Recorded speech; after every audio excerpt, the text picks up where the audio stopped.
వచ్చిందా పెట్టా అన్న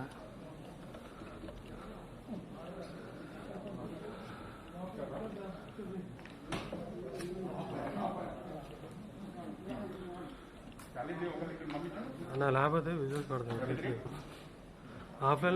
ఆఫ్లైన్ కదా సిగ్నల్ పోయినట్టు సిగ్నల్ పోయినా నన్ను కొట్టి నువ్వు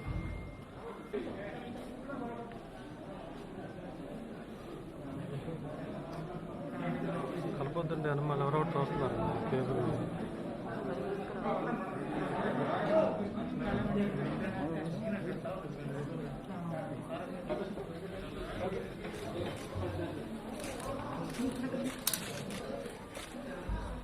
అన్నా కూర్చోబె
హలో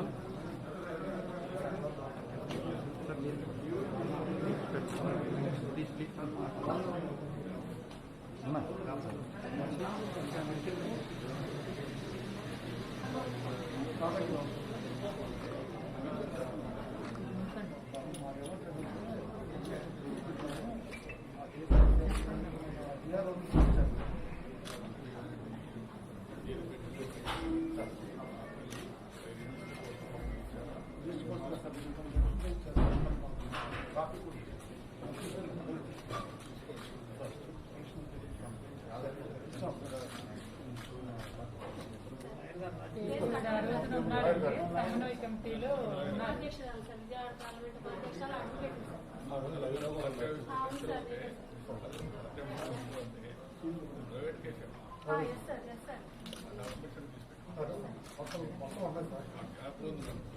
కార్యకర్తల మీద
ఎమ్మెల్యే అందరూ కూడా చేరుకున్నారు. ప్రస్తుతం కనుక ఉమా స్వగృహంలో వాళ్ళ కుటుంబ సభ్యులైతే మాత్రం చంద్రబాబు పరామర్శిస్తున్నారు. అలాగే వాళ్ళ భరోసా కూడా అయితే మాత్రం ఇస్తున్నారు. అక్రమ కేసులు పెట్టడానికి కూడా ఆయన ఖండిస్తున్నారు. అయితే ఇదంతా కూడా కేవలం పార్టీలో యాక్టివ్గా ఉన్నారని చెప్పి కేసులు బనాయించడం కానీ అరెస్టులు చేయడం కానీ చేస్తారని చెప్పి చంద్రబాబు దృష్టికి అయితే మాత్రం కొంతమంది కార్యకర్తలు నాయకులు తీసుకొచ్చారు. చంద్రబాబు రాష్ట్ర సందర్భంగా గొల్లపూడిలోని ఉమా నివాసం వద్దకు భారీగా టీడీపీ కార్యకర్తలు అట్లాగే మైలవరం నియోజకవర్గం చెందినటువంటి నాయకులు మాత్రం భారీగా ఇక్కడ చేరుకున్నారు. చంద్రబాబు అరెస్టు చంద్రబాబు వచ్చిన వెంటనే కూడా కేరెత్తలు కొడుతూ ఇటు దేవినేని ఉమా జిందాబాద్ నినాదాలు మాత్రం పెద్ద ఎత్తున నినాదాలు ఇచ్చారు. అయితే చంద్రబాబు పర్యటన నేపథ్యంలో గొల్లపూడి అయితే కొంత హైటెన్స్ వాతావరణం నెలకొని ఉంది. చంద్రబాబును అడ్డుకునేందుకైతే మాత్రం వైసీపీకి చెందినటువంటి దళిత సంఘాల నాయకులు అందరూ ప్రయత్నించారు. అయితే పోలీసు ముందస్తుగా వాళ్ళందరూ కూడా నిలుపుదల చేశారు. ఎక్కడికక్కడ బార్గేడింగ్ పెట్టి పోలీసు వలయం ఏర్పాటు చేసి మూడంచెల పద్ధతుల మాదిరిగా పోలీసులని ఇక్కడ పెట్టి ఎవరిని కూడా ఉమా నివాస గృహం సమీపంలో రాకుండా అయితే మాత్రం కట్టుదిట్టమని ఏర్పాటు చేశారు. వాళ్ళైతే మాత్రం గొల్లపూడిలో పంచాయతీ కార్యాలయం వద్ద ఆందోళనకైతే మాత్రం ఉపక్రమించి ఆందోళన చేస్తూనే ఉన్నారు. ఏ విధంగా సరే చంద్రబాబు నాన్నగారికి అడ్డుకోవుతుందని చంద్రబాబు దగ్గరికి వెళ్ళి వెంటపక్కన చెప్పిస్తున్నారని సమర్పించడం చేయాలని చెప్పి వాళ్ళు భావిస్తున్నారు. ఎందుకంటే ప్రస్తుతం కనుక దళితుల పట్ల చంద్రబాబు దొంగని చూస్తున్నారు. గతంలో అధికారంలో దళితుల్ని హీనంగా చూస్తుంది చంద్రబాబు. ఈరోజు దళితులకు ఏదో చేయాలని చెప్పి చేస్తామని చెప్పడం అనేది కూడా చాలా సరైన చర్య కాదని కూడా ప్రస్తుతం కనుక దేవినేని ఉమా నివాసం వద్ద అయితే మాత్రం టీడీపీ కార్యకర్తలు టీడీపీ నాయకులు వేలాదిగా తరలి వచ్చారు. ప్రస్తుతం చంద్రబాబు మరి కొద్దిసేపట్లో ఇక్కడ ఉమా నివాసం నుంచి మీడియాతో కూడా మాట్లాడేటువంటి అవకాశం ఉంది. మరి కొద్దిసేపట్లో ఉమా నివాసం నుంచి బయటకు వచ్చిన తర్వాత మీడియాతో ఆయన మాట్లాడతారు. ఈ సందర్భంగా ఈ యొక్క అక్రమ కేసులు అట్లాగే కొండపల్లి వెళ్లేందుకు ప్రయత్నించినటువంటి టీడీపీ నిజానికి కమిటీ నాయకుల్ని అవసరం చేయడం తదితర అంశాల మీద అయితే మాత్రం చంద్రబాబు అయితే స్పందించేటువంటి అవకాశాలు కనిపిస్తున్నాయి. మనం చూసినట్లయితే చంద్రబాబు దేవినేని ఉమా నివాసం వద్ద వచ్చి దాదాపుగా 15 నిమిషాల నుంచి 20 నిమిషాలు అయింది. ఇక్కడికి వచ్చి 20 నిమిషాల నుంచి కూడా వాళ్ళ కుటుంబ సభ్యులతోనే ఆయన మాట్లాడుతూ అయితే మాత్రం ఉన్నారు. ఇంకో పక్క అయితే మాత్రం స్థానికంగా ఉన్నటువంటి మైలవరం నియోజకవర్గానికి చెందినటువంటి నాయకులు కార్యకర్తలు వాళ్ళందరూ కూడా చంద్రబాబు వద్దకు తమ యొక్క పరిస్థితిని పార్టీలో ఉన్నటువంటి తెలుగుదేశం పార్టీలో ఉన్నటువంటి నాయకులకు కార్యకర్తలు ఇక్కడ ప్రభుత్వం నుంచి ఎదురవుతున్న సమస్యలు అవన్నీ కూడా ఏకరువు పెట్టేటువంటి పరిస్థితి మాత్రం ఇక్కడ గొల్లపూడిలో కనిపిస్తుంది. ఈ మళ్ళీ చంద్రబాబు రాక సందర్భంగా ఒకేసారిగా కార్యకర్తలు వాళ్ళందరూ కూడా తరలి రావటం వల్ల కొంత లోపులాట మాత్రం జరిగింది. అయినా కూడా పోలీసులకు మాత్రం వాళ్ళని కట్టడి చేసి ప్రస్తుతానికైతే కనుక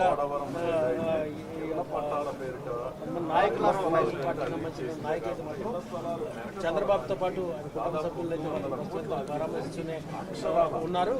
జిల్లాకు చెందినటువంటి నాయకులు అట్లాగే విజయవాడ నగరానికి చెందిన నాయకులు ఎంపీ కేశినేని నాని వీటితో పాటు ఎమ్మెల్యే రామారావు మాజీ ఎమ్మెల్యేలు అట్లాగే మాజీ ఎమ్మెల్యే ఇతర మాజీ ఎమ్మెల్యేలు అందరూ కూడా నివాసానికి చేరుకుని వీళ్ళైతే మాత్రం కుటుంబ సభ్యులకి సంఘీభావం అట్లాగే వాళ్ళని పరామర్శించడం కూడా ప్రత్యేకంగా జరుగుతుంది. ఏంటంటే గొల్లపూడిలో ఒక రకమైనటువంటి హైటెన్షన్ వాతావరణం నెలకొంటుంది.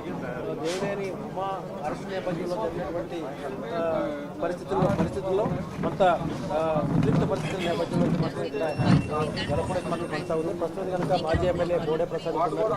చెప్పండి, ఈ అక్రమ అరెస్టును ఏ రకంగా చూడాలి? ఈరోజు నిజ నిర్ధారణ కమిటీని కూడా పోలీసులు అడ్డుకోవడం అనే దాన్ని ఏ రకంగా చూడాలి?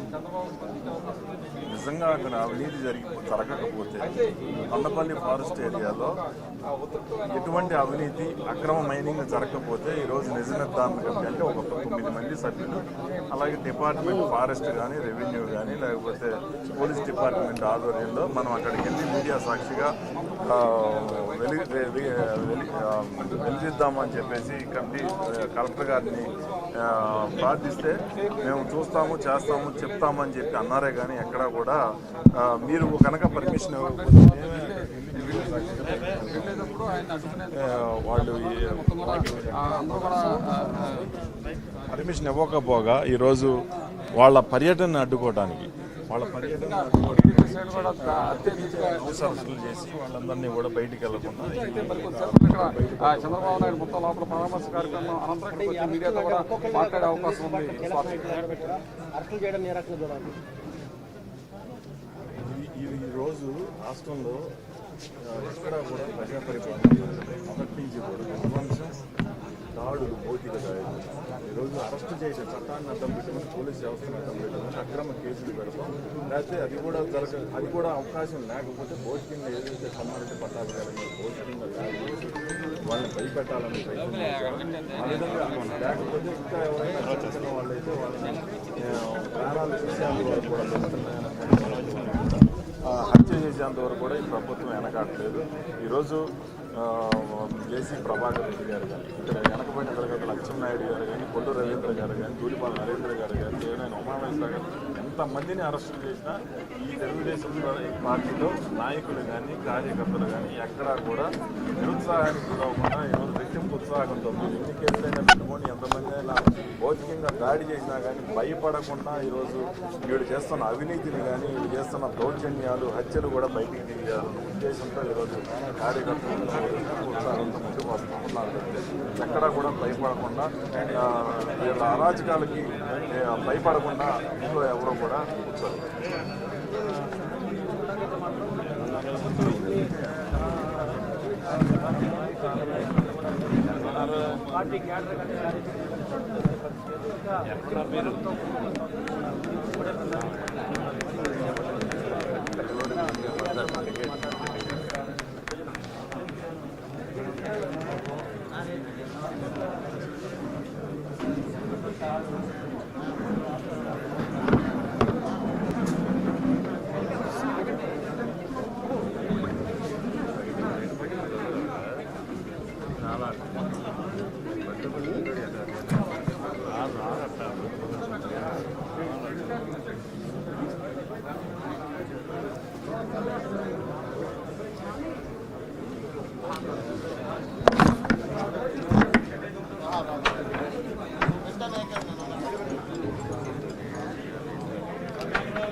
జనాల్లో ఉన్నారు.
చంద్రబాబు నాయుడు గారి నాయకత్వం తెలుగుదేశం తెలుగుదేశం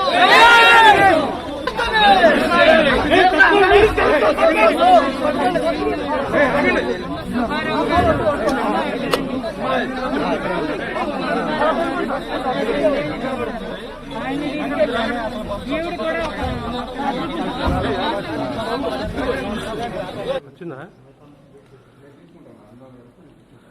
పెట్టా అన్న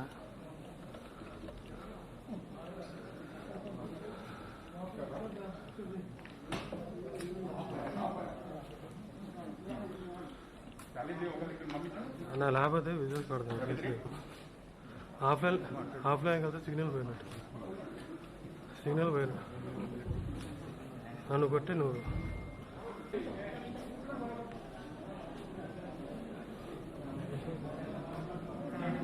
కలపొద్దండి అని మళ్ళీ ఎవరో చూస్తున్నారు కేకులు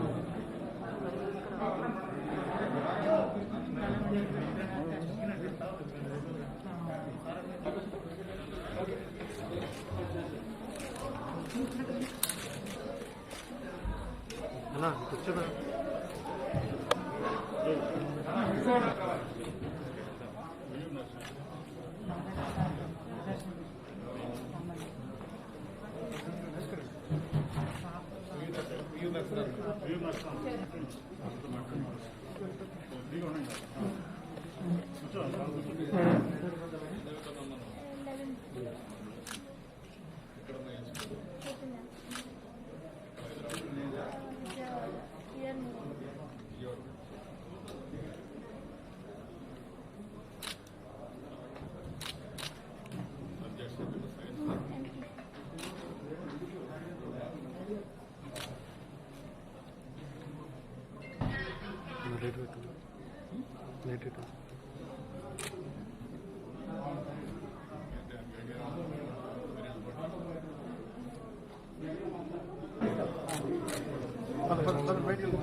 హలో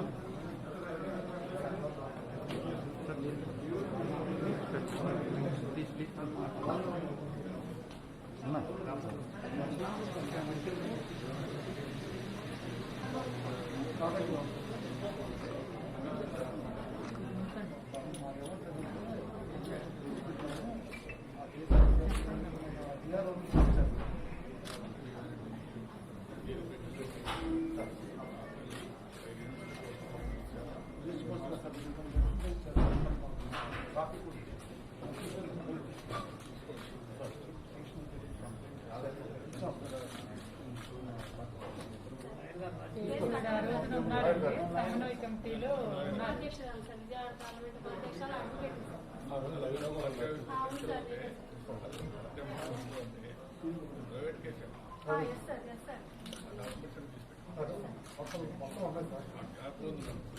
కార్యకర్తల మీద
ఓకే థ్యాంక్ యూ సార్.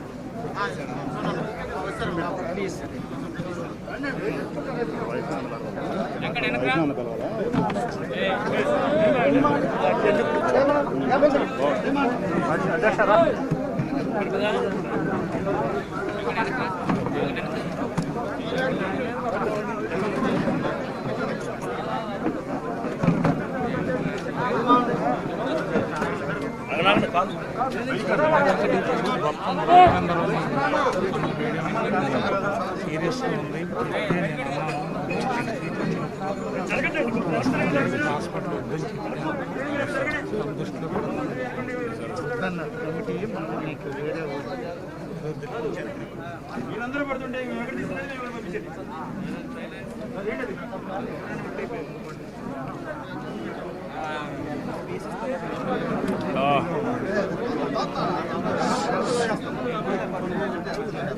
వెనకాల ఉంటుందా? సైలెన్స్. ఓకే,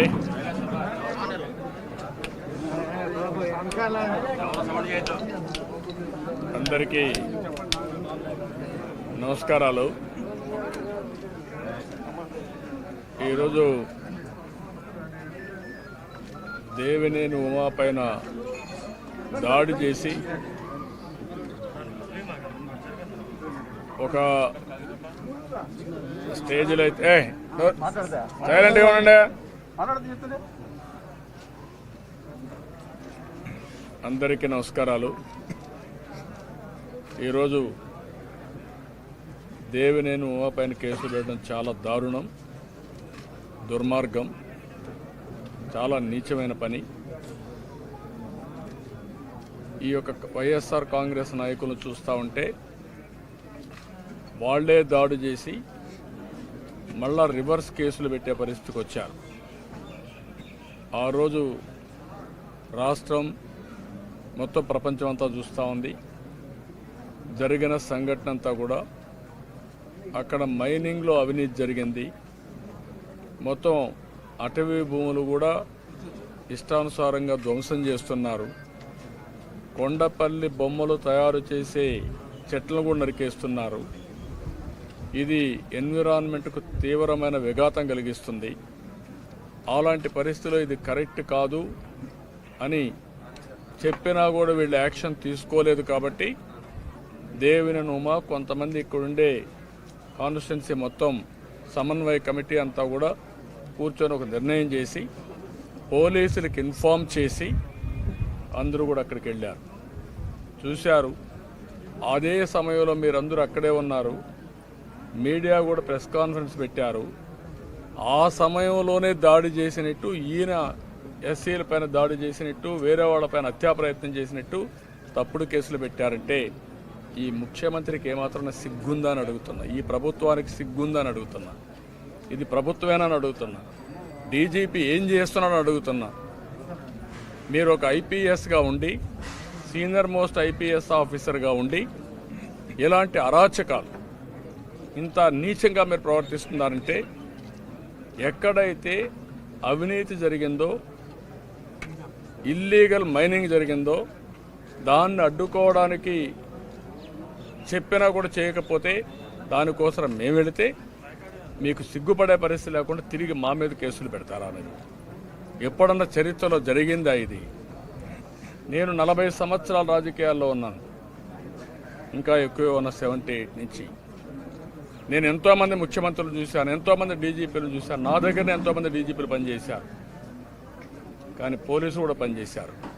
ఇంత నీచంగా, ఇంత నికృష్టంగా ఎప్పుడు చేయలే ఎవరు. మేము అడిగింది ఏమడిగాం?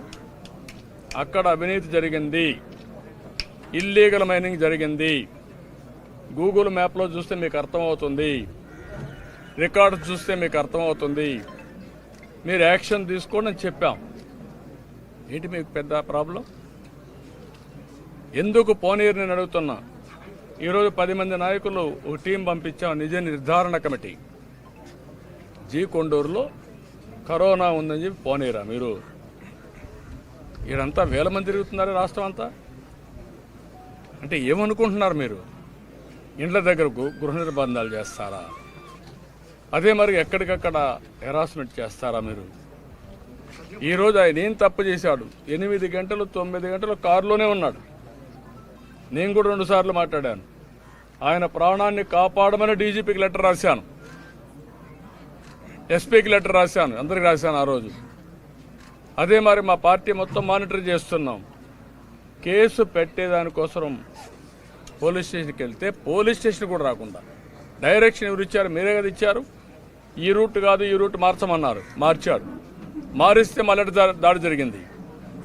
అంటే ఈ రాష్ట్రంలో రౌడీ రాజ్యం ఉందా? గూండాల రాజ్యం ఉందా? నేరస్తుల రాజ్యం ఉందా? నేరస్తులే ఇష్టానుసారంగా చేయబోతున్నారా? అంటే మీరు బెదిరిస్తే మేము భయపడిపోవాలనా? మీరు దాడి చేస్తే మేము పారిపోవాలనా? ఏమనుకుంటున్నారు మీరు?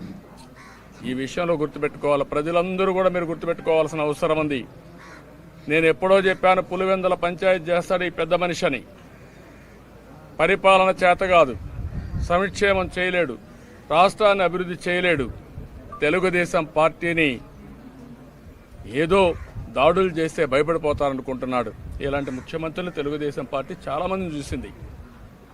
ఇలాంటి అరాచక శక్తులను అణిచివేసింది తెలుగుదేశం పార్టీ. ఎక్కడా తెలుగుదేశం పార్టీ ఎవరికి భయపడల. ఒకవేళ ఎవరైనా ఇలాంటి అఘాయిత్యాలు చేసిన వాళ్ళు చరిత్ర కాలపటంలో కలిసిపోయారు తప్ప ఎవడేం చేయలేకపోయాడు తెలుగుదేశం పార్టీని. అదే మరి రాష్ట్ర ప్రజలు అర్థం చేసుకోవాలి. మొన్నే బాక్సైట్ ఏమైంది? ఈరోజు ఎన్జీటీ చెన్నై నుంచి చాలా స్పష్టంగా ఇది జరిగింది, ఇది వాస్తవం, కేసులు ఎస్టాబ్లిష్ చేశారు. ఆ రోజు ఇష్టానుసారం బొంకేరే ఆఫీసర్లు ఏమయ్యారు? ఇప్పుడు సమాధానం చెప్పండి. జరిగిందని ఎన్జీటీ ఎంక్వైరీ చేశారు. అంటే దాన్ని బట్టి మీకు అర్థం కాలేదా? అంటే మీరు చేసే అరాచకాలు ఏమైనా చేస్తే జరిగిపోతాయనుకుంటే అది తాత్కాలికమైన పైశాచిక ఆనందం మాత్రం. ఆ విషయం మీరు గుర్తుపెట్టుకోండి. నిజం నిప్పు లాంటిది. ఎవరు తప్పు చేసినా ఈ రోజు కాకపోయినా రేపైనా శిక్ష అనుభవిస్తారు. నేను ఒకటే పోలీసులను కోరుతున్నా, చట్టాన్ని మీ చేతుల్లోకి తీసుకోవద్దండి. ఎస్సీ ఎస్టీ అట్రాసిటీ యాక్ట్ అని చెప్పి పేరు పెట్టి ఎస్సీల పేరుతో రాజకీయం చేయొద్దండి మీరు. నేను అడుగుతున్నా, 8 గంటలు 9 గంటలు కారులో ఉన్న వ్యక్తి, వేరే వాళ్ళతో మాట్లాడే అవకాశం లేని వ్యక్తి ఎక్కడ దిగాడు? ఎక్కడ 307 హత్యా ప్రయత్నం చేశాడు? ఏ ఎస్సీల పైన ఇతను మాట్లాడాడు? అంటే దీనికి ధర్మం లేదా? న్యాయం లేదా? ఏమనుకుంటున్నారు మీరు? అంటే మీరు అవన్నీ చేస్తే మేము భయపడిపోవాలనా? అంటే ప్రజలు కూడా భయపడిపోవాలనా? ఇంక బయట నుంచి రావాల్సిన అవసరం లేదా? అంటే మీ ఇష్టానుసారంగా నిన్నే చూశాను, ఒక సిద్ధారెడ్డి అనే ఒక వ్యక్తి అనంతపూర్లో కరెంటు సరిగా రాలేదని ఆయన బాధపడ్డాడు. డెఫినెట్గా బాధపడతారు. మీరేం చెప్పారు ఆ రోజు? కరెంటు సక్రమంగా ఇస్తాం, బ్రహ్మాండమైన చేస్తాం, వైకుంఠాన్ని చూపించారు. చేయలేదంటే బాధపడతారు, అవసరమైతే గట్టిగా నిలదీస్తారు. ఆ హక్కు ప్రజలకు లేదా? అతనిపైన తప్పుడు కేసు పెడతారా మీరు? అంటే ఎక్కడికి? ప్రజలపైన దాడి చేస్తున్నారు, కేసులు పెడుతున్నారు. రాజకీయ నాయకులపైన దాడి చేస్తున్నారు, కేసులు పెడుతున్నారు, రివర్స్ కేసులు పెడుతున్నారు, మమ్మల్ని జైల్లో పెడుతున్నారు. నేరస్తుల్ని, దొంగల్ని, మైనింగ్ మాఫియాని రోడ్ల మీద తిప్పుతారా మీరు? ఊరేగిస్తారా మీరు? ఎక్కడికి తీసుకెళ్తారు ఈ రాష్ట్రాన్ని?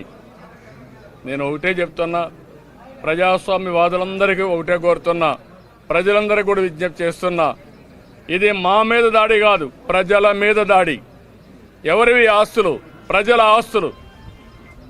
కొండపల్లి ఫారెస్ట్ కొడితే తెలుగుదేశం పార్టీకి నష్టం ఏంటండి? కాదు. పర్యావరణం ముప్పు వస్తుంది, ఇష్టానుసారంగా చేస్తున్నారు. ఇది రాష్ట్ర ప్రజల ఆస్తి. కొంతమంది దొంగలు దోచుకుంటా ఉంటే ఇది అన్యాయం అని చెప్తే తిరిగి దాడి చేసి కేసులు పెడతారా మీరు? ప్రజలు ఆలోచించాల్సిన అవసరం ఉంది. అన్నీ చూశారు, కానీ ఇంకా ప్రజా చైతన్యం ఒకటే ఇలాంటి దుర్మార్గులకి అడ్డుకట్టేసే ఏకైక మార్గం. ఈ విషయం కూడా ప్రజలు గుర్తుపెట్టుకోవాల్సిన అవసరం ఉంది. తెలుగుదేశం పార్టీ నాయకులు, కార్యకర్తలు వీరోచితంగా ఎక్కడికక్కడ ప్రజా సమస్యలపైన పోరాడుతున్నారు. కోవిడ్ పేరు పెట్టి మీ ఇష్టానుసారంగా అడ్డం పెట్టాలనుకుంటున్నారు, అడ్డం పెట్టి బెదిరించాలనుకుంటున్నారు. మీ ఆటలు సాగవు. సరిగా పరిపాలన చేస్తే చేయండి, చేత కాకపోతే నాకు చేత కాదని చెప్పి ఇంట్లో పోయి పడుకోండి. కానీ ఇలాంటి తప్పుడు పనులు చేస్తే మాత్రం మిమ్మల్ని వదిలిపెట్టే పరిస్థితి ఉండదు. ఇలాంటి అపోజిషన్ నేను కూడా చాలామంది ముఖ్యమంత్రులను చూస్తూనే ఉన్నా. కానీ ఇంత అరాచకాలు చేస్తే మాత్రం పుట్టుగతులు కూడా ఉండవు. ఆ విషయం గుర్తుపెట్టుకోవాలి కాంగ్రెస్, వైఎస్ఆర్ కాంగ్రెస్ నాయకులు. రేపు ఎక్కడికి పోతారా? మీరు ఆకాశాలు తిరుగుతారు. రేపు ఈ రాష్ట్రంలో ఉండరా మీరు? నేను ఇదే మరి అనుకుంటే మీరు ఏమయ్యేవాళ్ళు? ఆ రోజు కేసులు పెడితే ఏమయ్యేవాళ్ళు? ఎందుకు ఆలోచించాను? ప్రజాస్వామ్యాన్ని కాపాడాలి, ప్రజాస్వామ్య పద్ధతిలో పరిపాలన జరగాలి, ఎక్కడ కూడా ఎవరికి అన్యాయం జరగకూడదు, రాజకీయంగా ఎవరిని హింసించకూడదని నేను పోతే అది అసమర్థ కిందనో లేకపోతే చేతగాంతనం కింద తీసుకుంటే మాత్రం మంచిది కాదని హెచ్చరిస్తున్నా. మనమందరం ప్రజాస్వామ్యంలో ఉన్నాం. ఇదేమి డిక్టేటర్లు కాదు వీళ్ళు. తమాషాలాడద్దండి. ఇప్పటికే మొత్తం పోలీసు ప్రతిష్ట మంట కలిసిపోయింది. అసలు ఈ పోలీసులు అంటే నమ్మకం పోయే పరిస్థితి తెచ్చుకున్నారు మీరు. అది మంచిది కాదు. వన్ ఆఫ్ ది బెస్ట్ వ్యవస్థని మీ స్వార్థం కోసం భ్రష్టు పట్టించుకునే పరిస్థితికి వస్తున్నారు. ఇది మంచిది కాదు. మళ్ళా రేపు వస్తుంది, ఈ రోజే కాదు రేపు కూడా ఉంటుంది. ఈ విషయం గుర్తుపెట్టుకోవాల్సిందిగా పోలీసులకి ఎతో పలుకుతున్నా.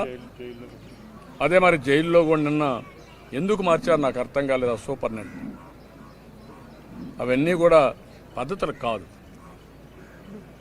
మొన్నే మనకు రఘురామకృష్ణరాజు విషయం జరిగిన తర్వాత పోలీస్ కస్టడీలో ఒక ఎంపీని దాడి చేయడం, హింస పెట్టడం, హెరాస్ చేయడం, విక్టిమైజ్ చేయడం ఎప్పుడు మనం చూడలేదు. కొత్త ఇవి వస్తున్నాయి. ఇది మంచి పద్ధతి కాదు. ఈ విషయాలన్నీ వీళ్ళు గుర్తుపెట్టుకోవాల్సిందిగా హెచ్చరిస్తూ, అదే సమయంలో ఇమ్మీడియట్గా గవర్నమెంట్ కోరుతున్నా, మేము కోరింది ఒకటే, మీరు అక్కడికి ఒక సీనియర్ ఆఫీసర్స్ కమిటీ వేయండి, కమిటీ వేసి ఎడమనండి. ఎవరైతే ఇల్లీగల్ మైనింగ్ చేశారో ఆ దోపిడీదారులపైన యాక్షన్ తీసుకోండి. ఒకవేళ మీరు తీసుకోకపోతే మీరు తీసుకునే వరకు మిమ్మల్ని వదిలిపెట్టాం. అన్ని డోర్స్ తడతాం. అటు ఎన్విరాన్మెంట్, ఎన్జిటి కానీ, కోర్టు కానీ అన్ని దిక్కుల్లో కూడా చెప్తాం.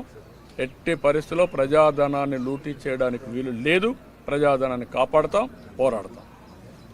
సార్, ఒక పక్కన న్యాయస్థానాలన్నీ కూడా తప్పుపడుతున్నాయి. వీళ్ళ అధికారులు కానీ లేకపోతే ఐపీఎస్ అధికారులు కానీ పదే తప్పుపడుతున్నప్పటికీ వీళ్ళ ధోరణి మాత్రం మార్పం లేదు. ఎందుకంటే తప్పుడు కేసులు పెడతాం కానీ ఏదో ఒకటి ఎస్సీ కేసులు కానీ అన్నట్టు ఇష్టమైనట్టు భవిష్యత్తులో ఈ పరిణామాలు ఏ విధంగా దాచేస్తున్నాయి? ఎవరైతే విశ్వసనీయత అనేది చాలా ముఖ్యం, వ్యవస్థలకు కానీ వ్యక్తులకు కానీ. ఒక రోజులో రాదు.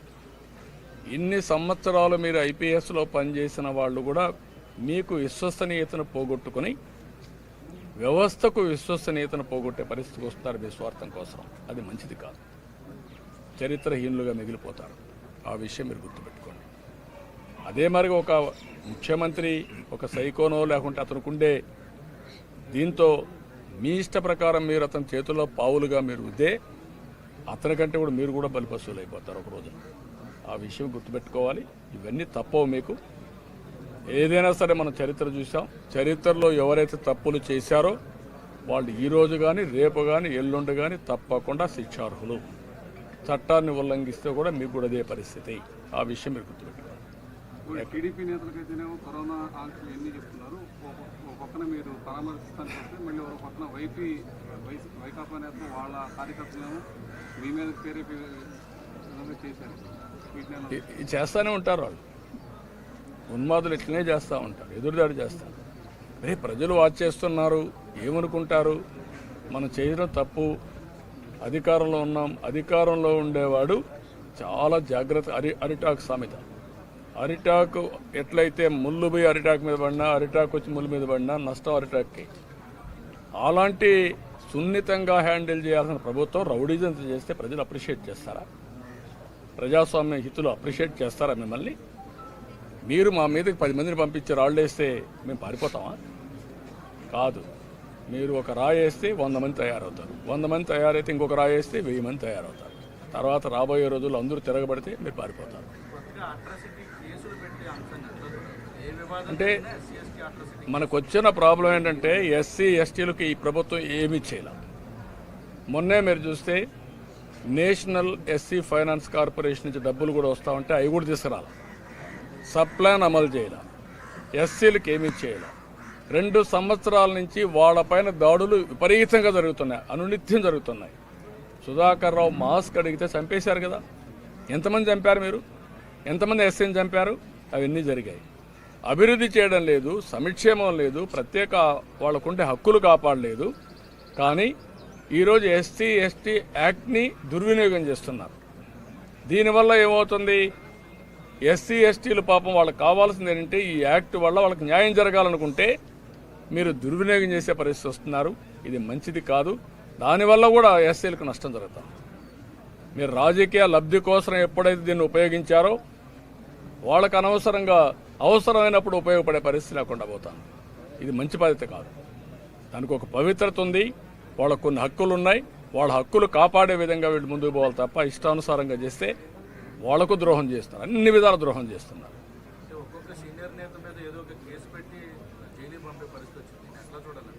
చూసేదేముంది? ఎలాంటి వ్యక్తి రాష్ట్రంలో ఉన్నాడని చూడాలి మీరు ప్రజలందరూ. ఇలాంటి వ్యక్తి రాష్ట్రానికి రావడం దౌర్భాగ్యం. రాష్ట్రం నాశనం అయింది, అన్నీ అయిపోయినాయి. ఇంకా దౌర్జన్యంతో బతకాలనుకుంటారు, అది కూడా బతకలేదు. ఈ కృష్ణా జిల్లాలో ఎప్పుడైనా మీరు ఇలాంటి రౌడీని చూశారా? నేను అడుగుతాను, ఎప్పుడన్నా చూసారా? రూరల్ ఏరియాలో ఎప్పుడన్నా చూసారా? మరి ఏంటిది అంటే ప్రజలందరూ భయపడిపోయి ఇంకా వీళ్ళకి ఊడిగం చేయాలి ఈ రౌడీలకి, ఈ నేరస్తులకి. ఇంక రాబోయే రోజుల్లో ఊరికి వాడకి గల్లీకి ఒక్కొక్క రౌడీ ఉంటే చాలు, వాడు చెప్పినట్టు మనం ఊడిగం చేస్తూ ఉంటాం. ఇవన్నీ జరగనీయం. అదే మరి ప్రజల్లో కూడా చైతన్యం రావాలి. వచ్చేవరకు గట్టిగానే పోరాడతాం, బుద్ధి చెప్తాం. Thank you. Sir icon bridge road దోచుకుంటే సార్ బెదిరిస్తున్నారు సార్. వాళ్ళ వాహనాల్లో నన్ను ఎక్కించుకునే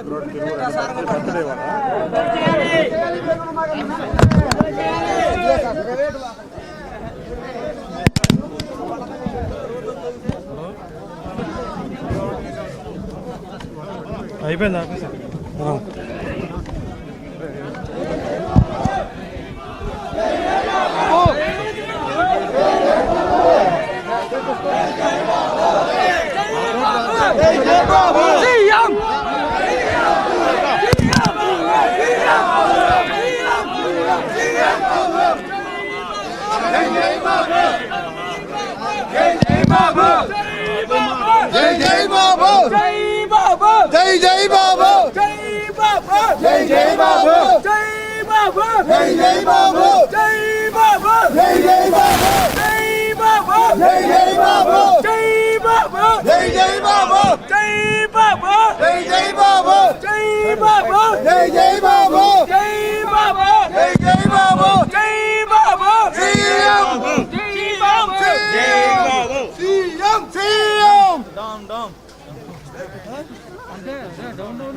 నాయకత్వం